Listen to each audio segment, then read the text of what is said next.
এটা একটা পুরনো টেবিল ক্লথ ছিল, তো এবার এটা পুরনো হয়ে যাচ্ছে। তাহলে পুরনো হয়ে যাচ্ছে, কিন্তু কাপড়টা তো সুন্দর আছে, ভালো আছে, অনেক দিন ইউজ করা হচ্ছে শুধু এই সবুজ রঙের উপর। তো আজকে ভাবলাম একটু সময় আছে, একটু ফেব্রিক করে দিই, কেমন লাগে। অনেক দিন শুধু সবুজটাই পেতেছি,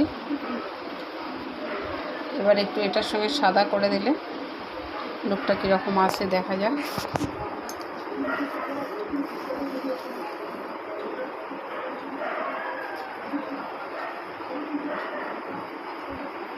ভালো লাগবে, টেবিলটার চারিদিকটায় পাতলে সুন্দর লাগবে, এরকম নকশা একটা।